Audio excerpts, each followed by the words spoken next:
اللہ نے یہ دنیا بنائی ہے، یہ جنت نہیں ہے۔ یہ دنیا نہ جنت ہے نہ جہنم ہے۔ جہنم وہ جگہ ہے جہاں صرف دکھ ہی دکھ، جہاں صرف غم ہی غم، جہاں صرف پریشانیاں ہی پریشانیاں، اور ان دکھوں اور پریشانیوں سے نکلنے کا کوئی راستہ بھی وہاں نہیں ہے۔ اور جنت میں صرف عیش ہی عیش، خوشیاں ہی خوشیاں، راحت ہی راحت، کوئی پریشانی کوئی غم کچھ بھی نہیں۔ یہ دنیا جو اللہ نے بنائی ہے، یہ دنیا نہ جنت ہے نہ جہنم۔ اس میں خوشیاں بھی آئیں گی، اس میں غم بھی آئیں گے، اس میں پریشانیاں بھی آئیں گی، اس میں کامیابیاں بھی ہوں گی، اس میں رکاوٹیں بھی آئیں گی، اس میں راستے بھی کھلیں گے۔ یہ ساری چیزیں ہونا طے ہے۔ اب یہ ذہن رکھ کر ہم کو زندگی گزارنی ہے۔ لہذا اگر کوئی انسان یہ سمجھتا ہے کہ میں زندگی گزاروں گا اس طرح کہ مجھے زندگی میں کبھی کوئی پریشانی نہ آئے، تو ایسا نہیں ہو سکتا۔ ہم یہ سمجھیں کہ ہمارے پاس یہ چیز ہوگی، یہ چیز ہوگی، یہ چیز ہوگی، پھر کوئی پریشانی نہیں، تو جواب ہے اس کے باوجود آئیں گے۔ جن کے پاس وہ سب چیزیں ہیں، جب ان کے پاس جا کے دیکھتے ہیں تو ان کے غموں کی داستانیں بھی الگ ہوتی ہیں۔ جس کے متعلق ہم یہ سمجھتے ہیں اس کو کوئی پریشانی نہیں، اس کے اندر جا کر جب دیکھیں گے تو وہ اپنے اندر کے غم وہ بھی سنائیں گے، کیونکہ اللہ نے اس دنیا کو دنیا بنایا ہے۔ عام انسان نہیں، ہائی فائی لوگ ہی نہیں، جن کے پاس ہر طرح کے سورسز ہے وہ نہیں، اللہ کے نبیوں کو پریشانیاں آئی ہیں تو باقی انسانوں کی بات ہی نہیں۔ اور ان پریشانیوں کے متعلق نبیوں کا رویہ اور مزاج یہ تھا کہ جو اللہ نے طے کیا ہے وہ ہونا ہے، ہمیں اس کے متعلق شکایت کے بجائے اس کو فیس کرنا ہے، اور اس پریشانیوں کا سامنا کرنے کے لیے ہمیں کیا کیا کرنا ہے بس ہم اس کے ذمہ دار ہیں۔ جناب رسول اللہ صلی اللہ علیہ وسلم کو مکہ مکرمہ میں صرف پریشانیاں ہیں، پریشانیاں، اور ہر قسم کی، جسمانی بھی، اخلاقی بھی، ہر طرح کی پریشانیاں، بے عزتیاں بھی کہیں گے، تانے بھی دیے گئے، برا بھلا بھی کہا گیا، حتیٰ کہ تھوکا بھی گیا، وہ ساری پریشانیاں مکہ کا دور پریشانیوں کا ہے۔ پھر مدینہ منورہ میں پہنچے ہیں تو مشکلات بھی ہیں اور کامیابیاں بھی ہیں۔ ان کامیابیوں میں سے ایک وقت آیا کہ مکے کے جو آپ کے دشمن تھے انہوں نے اٹیک کیا مدینے پر، جس کو ہم کہتے ہیں جنگ بدر ہو گئی۔ تو جنگ بدر میں حیرت انگیز طور پر ایسی کامیابیاں ہوئیں، ایسی خوشیاں ہوئیں جس کا تذکرہ قرآن کریم میں بھی ہے، تو بہت خوشی آ گئی۔ اور وہ بہت ہی عجیب واقعہ ہے، ایک طرف سے مکمل فوج ہے، ہتھیار بند ہے، دوسری طرف سے تعداد کے اعتبار سے بھی کم ہے، لڑنے کے لیے وہ آئے ہی نہیں ہیں، ان کو بلا ارادے کے لڑنے کے لیے کھڑا ہونا پڑا، ان کے پاس لڑنے کے لیے کوئی چیز نہیں ہے۔ اس سب کے باوجود اللہ نے کامیابی عطا فرمائی تو ہو گیا۔ اس کے بعد اگلے سال اللہ کے نبی علیہ السلام نے خود خواب دیکھا، آپ نے خواب دیکھا کہ میرے ہاتھوں میں سونے کے کنگن ہیں، اور اس کے بعد آپ پریشان ہو گئے خواب میں ہی، پھر آپ نے ان کو پھونک ماری اور وہ کنگن گر گئے، اور پھر دوسرا خواب دیکھا کہ میری تلوار مڑ گئی ہے، تو آپ نے فرمایا کوئی مصیبت آنے والی، کوئی پریشانی آنے والی ہے، یہ اسی کا اشارہ۔ چاہے اس کے بعد جنگ ہوئی ہے، جنگ احد، اس میں 70 صحابہ شہید ہو گئے، اور خود حضور زخمی ہو گئے، حضور کے دار شہید ہو گئے، اور بہت ہی زیادہ دکھ ہوا۔ تو پہلے سال آسانیاں آئیں، کامیابیاں آئیں، اور اگلے سال پریشانیاں آئیں۔ پہلے سال کی کامیابیوں کا تذکرہ بھی قرآن میں اللہ فرما رہے ہیں، اگلے سال کی پریشانیوں کا تذکرہ بھی اللہ تعالیٰ قرآن میں فرما رہے ہیں، ٹھیک۔ اور یہ بھی فرمایا اللہ تعالیٰ شاہ نے کبھی یہ ہوگا، کبھی یہ ہوگا، کبھی بلندیاں آئیں گی، کبھی پرشتیں آئیں گی، چونکہ اللہ کے نبی دنیا کے انسانوں کے لیے نمونہ ہیں۔ اس نمونہ ہونے کے معنی یہ ہیں کہ جو کچھ وہاں ہوا ہوگا ہمارے ساتھ بھی ایسا ہوگا۔ کبھی بہت کامیابی آئے گی اور آپ نے حیران ہو گیا، سمجھ میں نہیں آیا کیسے مل گئی یہ کامیابی، سمجھ میں نہیں آ گیا یہ چیز کیسے حاصل ہو گئی۔ آدمی کہتا بھی ہے جی تو خدا کا عجیب معجزہ تھا، ہم تو امید بھی نہیں تھے، توقع ہی نہیں تھے ایسا ہوگا۔ اور کبھی پریشانیاں آئیں گی اور پریشانیوں کے متعلق خیال ہی نہیں آتا۔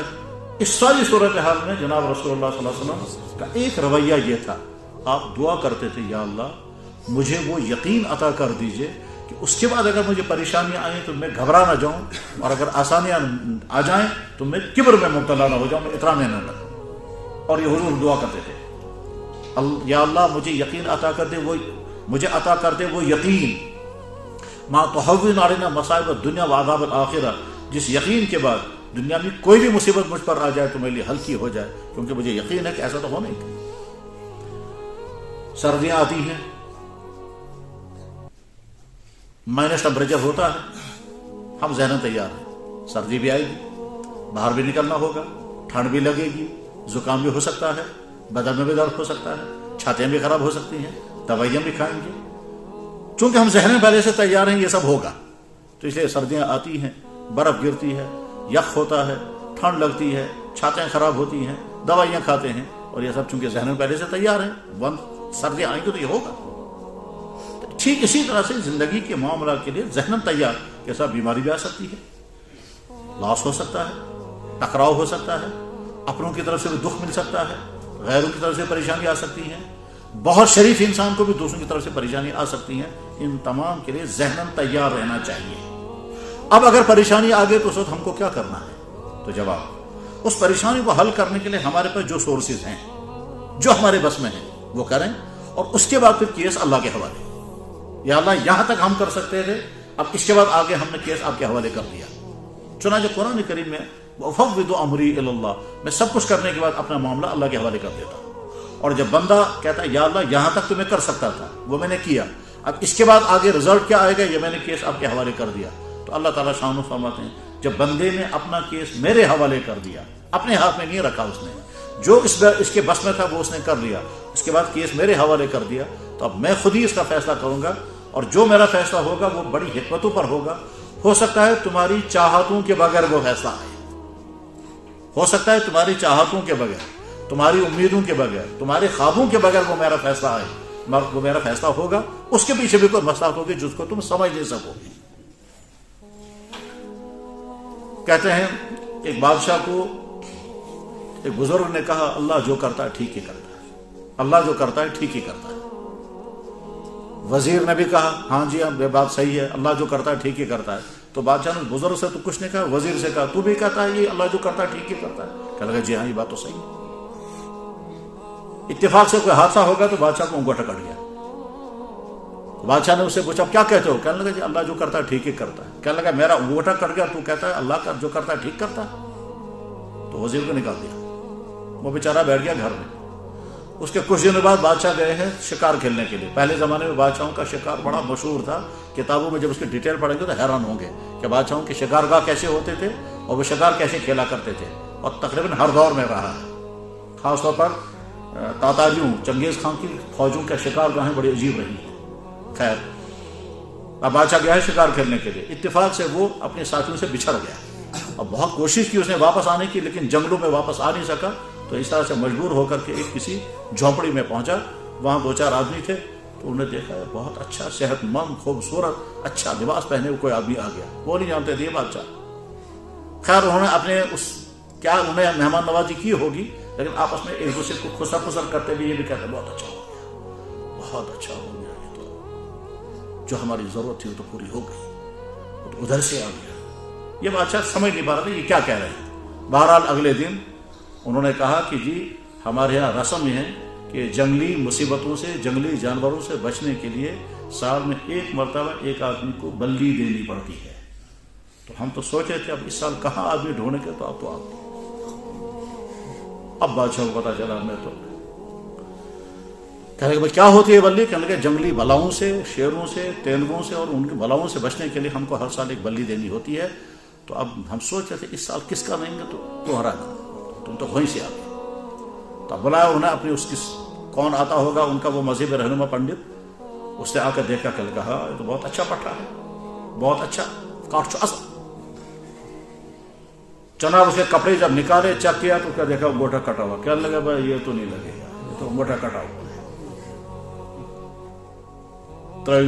چھوڑو اس کو۔ اب جب بادشاہ واپس آ گیا کہنے لگا اب سمجھ میں آیا اللہ جو کرتا ہے تو ٹھیک ہے۔ خیر ہوتے ہوتے بڑی مشکل سے پہنچا، اپنے آدمی وہ بھی ڈھونڈ رہے تھے، پھر پہنچا اپنے تخت پر تو بلایا وزیر کو۔ وزیر سے کہا تم نے کہا تھا اللہ جو کرتا ہے ٹھیک ہی کرتا ہے، یہ بات تو صحیح ہے، تو میرا انگوٹھا جو کٹا تھا اس کی وجہ سے میں بچ گیا، میں نے تمہیں نکال دیا، اس میں کیا ٹھیک ہوا بتاؤ؟ تم کہتے ہو اللہ جو کرتا ہے ٹھیک ہی کرتا ہے، تو میں نے جو تمہیں نکال دیا تھا اس میں کیا اللہ ٹھیک کرتا ہے؟ وزیر سوچتا رہا، اس نے کہا جناب یہ تو بہت اچھا ہوا آپ نے مجھے نکال دیا، کیونکہ اگر آپ نے مجھے نہ نکالا ہوتا تو میں آپ کے ساتھ تھا، اور میں آپ کے ساتھ ہوتا آپ کو چھوڑ دیتا میں گیا. تو اللہ نے میرے ساتھ جو کیا وہ ٹھیک کیا, آپ کے ساتھ جو کیا تو ٹھیک کیا. میرے بھائی, ایمان والے کو یقین رکھنا چاہیے کہ میرا اللہ ہر وقت میرے ساتھ ہے, میرا اللہ مجھ سے زیادہ میرے معاملات کو جانتا ہے, میرا اللہ مجھ سے زیادہ میرے مشکلات سے واقف ہے, اور میرے اللہ کے پاس سورسز ہیں ان مشکلات کو دور کرنے کے اتنے جو میں سوچ بھی نہیں سکتا. ٹھیک, بس صرف ضرورت اس کی ہے کہ میں اپنا کنیکشن اللہ کے ساتھ جوڑوں گا, اور کنیکشن جوڑنے کے بعد پھر کہوں گا یا اللہ اس میرے سامنے یہ پریشانی ہے, اس پریشانی کو حل کرنے کے لیے میرے پاس یہ سب کچھ تھا, وہ تو سارا میں نے کر لیا, اب اس کے بعد رزلٹ وہ آپ کے ہاتھ میں ہے. اور ساتھ میں پھر یقین رکھنا ہے کہ اگر رزلٹ میرے خواب کے بغیر آیا, میری امیدوں کے بغیر آ گیا, تو مجھے میں چونکہ اللہ کا بندہ ہوں, مجھے آنکھ بند کر کے ماننا, اس میں بھی کبھی خیر ہوگا, کیا ہو اس میں بھی خیر ہوگا. ایک لہذا قرآن کریم میں اللہ تعالی شانہ اپنا رویہ اپنے بندوں کے ساتھ کیا ہے اس کو ڈیٹیل میں بتاتے ہیں کہ دیکھو میں نے تمہارے ساتھ کیا رویہ کیا, تمہیں جو کچھ چاہیے وہ سارا میں نے تمہیں دیا, تمہیں جو چاہیے تھا اس کی تمہیں خبر ہی نہیں تھی, تمہارے مانگے بغیر وہ سارا میں نے دیا. یعنی تم کو نہیں معلوم تھا دنیا میں تم کو دیکھنے کے لیے آنکھ چاہیے, سننے کے لیے کان چاہیے, بولنے کے لیے زبان چاہیے, چلنے کے لیے ہاتھ چاہیے. تمہاری باڈی کے ہزاروں سورسز ہونے چاہیے, ہزاروں. وہ تو میڈیکل سائنس بتائے گی کیا کیا ہونا چاہیے انسان کی باڈی میں. تب انسان بہت غور کرتا ہے, بہت پڑھتا ہے, تب کچھ باتیں معلوم ہوتی ہیں. بہت سوچنے کے بعد, بہت پڑھنے کے بعد تب کچھ پتہ چلتا ہے. اور اس کے لیے اگر آج کے سائنسی علوم پڑھیں گے تو انسان زیادہ سمجھ سکتا ہے کہ انسان کے باڈی میں کیا کیا رکھا ہے. لیکن سامنے کی چیزیں جو ہم اگر غور کرنا چاہیں تو سمجھ سکتے ہیں. مثلا ہمارا نروس سسٹم ہے, اگر یہ نروس سسٹم فیل ہو جائے گا پھر کیا ہوگا, کہ جناب نہ گردن ہلے گی, نہ آنکھ بند ہوگی, نہ یہ پاؤں, یہ ہاتھ یہ کچھ نہیں کر سکے گا. جیسے مرنے کے بعد انسان اکڑ جاتا ہے یہ یوں, تو سب کچھ ختم ہو جاتا ہے, نروس سسٹم میں بیٹھ جاتا ہے. اگر جوانی میں نروس سسٹم بیٹھ جائے گا پھر کیا ہوگا, تو نروس سسٹم کام کر رہا ہے اور ہر وقت کام کر رہا ہے. یہاں تک کہ آدمی سویا ہوا اس وقت بھی نروس سسٹم انسان کا کام کرتا ہے, لیکن لمٹ کا مطلب ہم سوئے ہوئے ہیں, ٹھنڈ لگ گئی تو اس کے بعد ہم پاؤں سکے لیں گے, ہاتھ ڈھونڈیں گے, لحاظ سر کے اوپر لے لیں گے, تو کچھ سسٹم تو کام کر رہا ہے نا. مان لیجئے گرمیاں ہیں, بالفرض ہم سوئے ہوئے تھے, مچھر نے آ کر کاٹا اندھیرے میں, اس کی آواز بھی نہیں ہم نے سنی, اس کو دیکھا بھی نہیں ہم نے, کیونکہ ہم سوئے ہوئے تھے, اور اس نے کاٹا. کاٹنے کے بعد پھر کیا ہوگا, اس کاٹنے کی وجہ سے دماغ کو سگنل چلا جائے گا, دماغ نے اس کو چیک کیا یہ کہاں پر ہے, اور دماغ اسی نیند کی حالت میں ہاتھ کو آرڈر کرتا ہے, یہ ہاتھ ٹھیک اسی جگہ پہنچے گا اور وہاں جا کر کچھ لائے گا. اللہ تعالیٰ فرماتے ہیں اولم یتفکروا فی انفسہم, تم اپنے جسم کی ان تمام سرگرمیوں پہ غور کرو, کیوں نہیں غور کرتے تم ہر چیز کو لائٹلی لیتے ہو.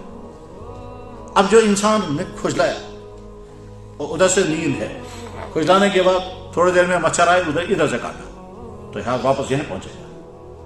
اب پھر اس نے کاٹا تو اب کیا ہوگا, دماغ کہے گا جاگ جاؤ, اب جگا دے گا.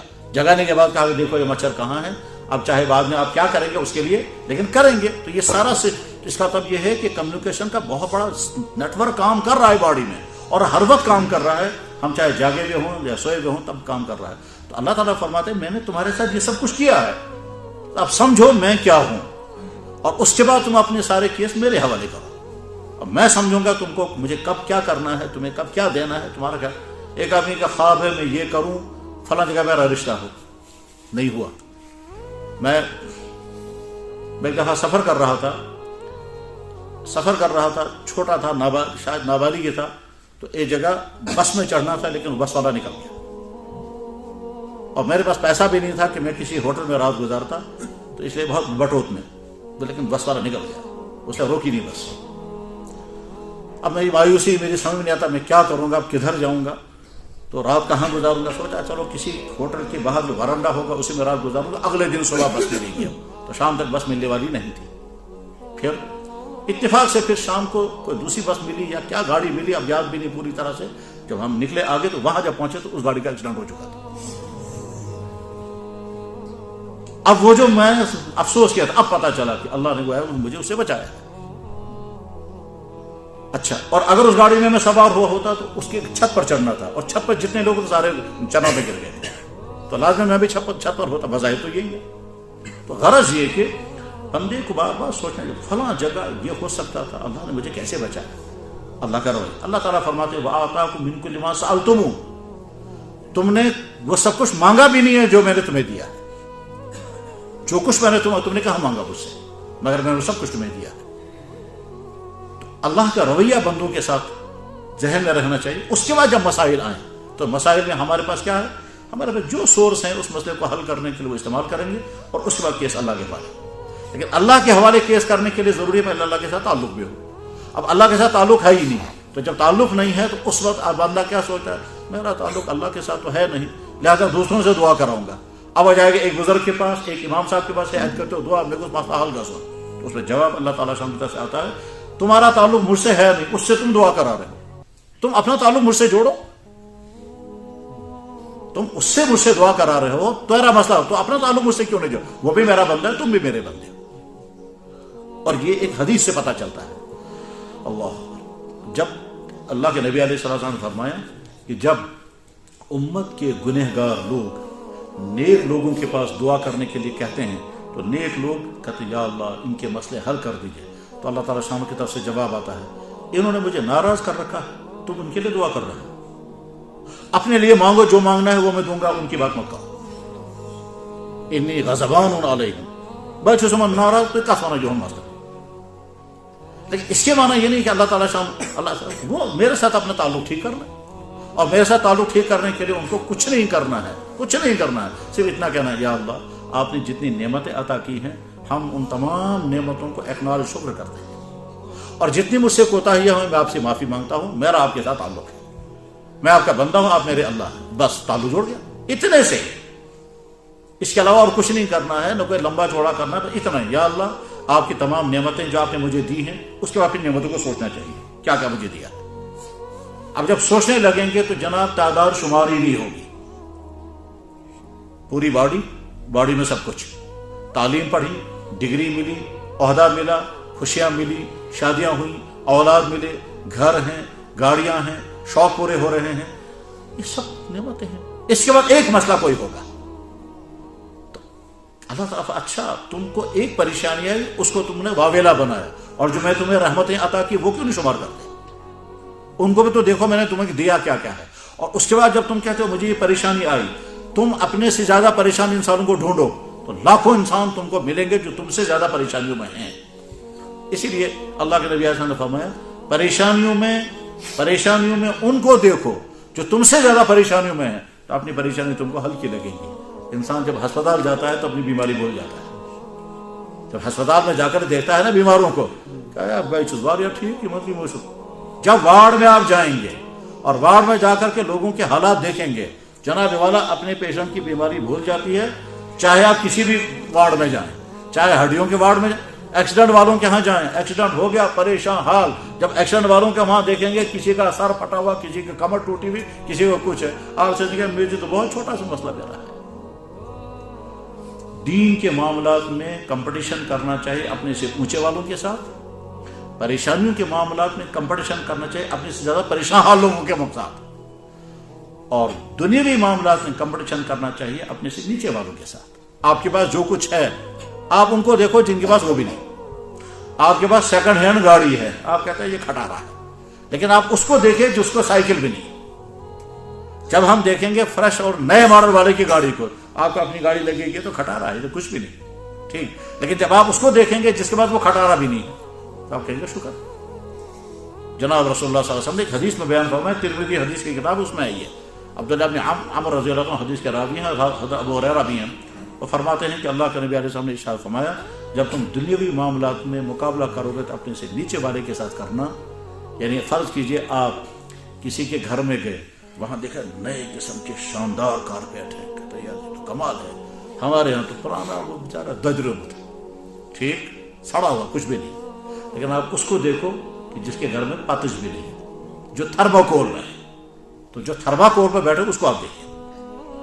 ہم کسی گھر میں گئے, وہاں دیکھا شاندار پینٹنگ ہے, بہت اچھے پردے لٹکے ہوئے ہیں, کراکری بھی بہت عجیب ہے, ہر چیز سٹینڈرڈ کی ہے. جناب باتھ روم میں گئے تو عجیب قسم کے نلکے ہیں, ٹائلیں ہیں, یہ سب دیکھ دیکھ کر کے یار ہمارے یہاں تو کچھ بھی نہیں. تو آپ نے اپنی ملی ہوئی نعمتوں کو سمجھا کچھ بھی نہیں, لیکن اس کے بعد جب آپ جائیں گے اس گھر میں جس میں وہ سب بھی نہیں ہے جو آپ کے پاس ہے, جس میں وہ بھی نہیں ہے جو آپ کے پاس ہے, ٹھیک، اس وقت سمجھ میں آئے گا بہت کچھ. اس کے مقابلے انسان کبھی کبھی خواہ کے ٹینشن مول لیتا ہے، اور وہ ٹینشن مول لیتا ہے صرف کمپٹیشن کی وجہ سے. ان کے پاس یہ ہے، ہمارے پاس نہیں، اب کیا ہوگا. ان کے پاس گاڑی ہے، ہمارے پاس ویسے نہیں، اب کیا ہوگا. جناب ان کے پاس 1,00,000 روپے کا موبائل ہے، میرے پاس 20,000 کا ہے، میری حیثیت گھٹ گئی. لیکن آپ اس کو دیکھو جس کے پاس 700 کا ہے موبائل، آپ اس کو دیکھو. بہرحال کنکلوڈ کرتے ہوئے میں عرض کرتا ہوں، یہ دنیا اللہ نے جنت نہیں بنائی، لہذا ہمیشہ خوشیاں ہی خوشیاں ہوں ایسا نہیں ہوگا. جن کے پاس سب سے زیادہ سورسز ہیں ان کو بھی مسائل اور مشکلات آئیں گی.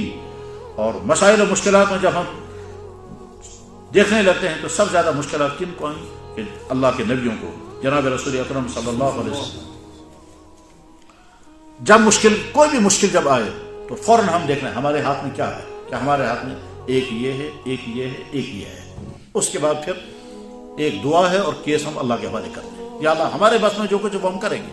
اس کے بعد ہم کیس آپ کے حوالے کرتے ہیں. مثلا ایک آدمی بیمار ہو گیا، ہمارے ہاتھ میں کیا ہے، ڈاکٹر کے پاس لے جائیں گے، چیک اپ صحیح کرائیں گے، علاج معاوضہ کرائیں گے، دوائی وقت پر دیں گے، پرہیز کرائیں گے، خدمت کریں گے اور ساتھ میں دعا کریں گے. بس یہاں تک ہمارے ہاتھ میں یہ سب ہم کریں. اس کے بعد پھر شفا اللہ نے اپنے ہاتھ میں رکھی ہے کہ یا اللہ ہم نے یہاں تک کیا، ہمارے بس میں اتنا ہی تھا، اس کے بعد ہم نے کیس آپ کے حوالے کر دیا، آپ شفا دیں گے. بہت اچھا، ہم شکر گزار. اور اگر آپ کے فیصلے میں شفا نہیں ہے، اس دنیا سے جانے کا وقت آ چکا ہے، تو ہم آپ کا فیصلہ بدل نہیں سکتے. اور اللہ کا قانون بھی یہ ہے کہ میں اپنا فیصلہ بدلتا نہیں ہوں. بدلنے کی طاقت تو ہے لیکن بدلتے نہیں ہیں. موت اور زندگی کے معاملے میں اللہ اپنے قانون میں تبدیلی نہیں کرتے. کہ قرآن میں اللہ تعالیٰ فرماتے ہیں میرے قانون میں موت کی ٹائمنگ کی تبدیلی نہیں ہے. طاقت تو ہے مجھے، میں چاہوں تو کروں گا لیکن کروں گا نہیں. اور اگر میں تمہارے ہاتھ میں دے دوں، اگر تمہیں تمہارے ہاتھ میں دے دوں اور یہاں سے میں لکھ کے رکھوں گا فلاں ٹائم میں تمہاری موت ہونی چاہیے، مگر میں تم کو کہوں گا کرو چوز کیا کرنا ہے، تو تم آخر میں جو فیصلہ کرو گے وہ وہی ہوگا جو میں نے پہلے لکھا. اور یہ بھی اللہ تعالیٰ فرماتے ہیں کہ روزی تقسیم کرنا میں نے اپنے ہاتھ میں رکھا ہے. اگر تمہارے ہاتھ میں دے دیتا تو میرے مخلوق کو تم بھوکے مار دیتے، کیونکہ میں اپنے نافرمانوں کو بھی کھلاتا ہوں. اور تم اگر دیکھتے یہ نافرمان ہے اس کو اذا لامسکتم خشیۃ الانفاق، اور دوسرے تمہیں فکر رہتا کیا خرچ کریں گے ختم ہوگا، خرچ کریں گے ختم ہوگا، تو میری مخلوق بھوکے، اس لیے میں نے نظام اپنے ہاتھ میں رکھا. وَكَأَيٍّ مِّن دَابَّةٍ لَا تَحْمِلُ رِزْقَهَا اللَّهُ يَرْزُقُهَا وَإِيَّاكُمْ. تم کہتے ہو کہ ہم کھائیں گے کہاں سے؟ کتنی مخلوق، اللہ فرما رہے کتنی میری مخلوق ایسی ہے ان کے پاس روزی کمانے کا کوئی سورس نہیں. ان کے پاس جتنے پرندے ہیں ان کے پاس نہ دکان ہے، نہ جاب ہے، نہ کوئی کچھ بھی نہیں ہے، لیکن صبح نکلتا ہے کوئی پرندہ شام کو بھوکا واپس نہیں آئے گا. وَكَأَيٍّ مِّن دَابَّةٍ لَا تَحْمِلُ رِزْقَهَا. پھر اللہ تعالیٰ اللہ يَرْزُقُهَا، میں ہی ساری مخلوق کو کھلاتا ہوں. وَإِيَّاكُمْ، تم کو بھی میں کھلاتا ہوں. ماں کے پیٹ میں تمہیں کیا چاہیے تھا میں نے دیا. دنیا میں آنے کے بعد تمہیں کیا چاہیے تمہاری میں نے سارا انتظام کیا. ماں کی چھاتی میں دودھ اور تم کو چوسنے کا سسٹم دکھ ٹھیک، اور اس کے بعد پھر ڈائجسٹو سسٹم میں نے ٹھیک رکھا. اور کیا کیا کیا، یہ تو کبھی پڑھنا چاہیے اور غور کرنا چاہیے اللہ کی قدرتوں. بس یہ مضمون ختم ہو گیا. میں سمجھتا ہوں کہ شاید اس بارے میں جو باتیں مجھے عرض کرنی تھی وہ ساری عمل کر بتا دی. اللہ تعالیٰ ان کو سمجھنے کی توفیق عطا فرمائے.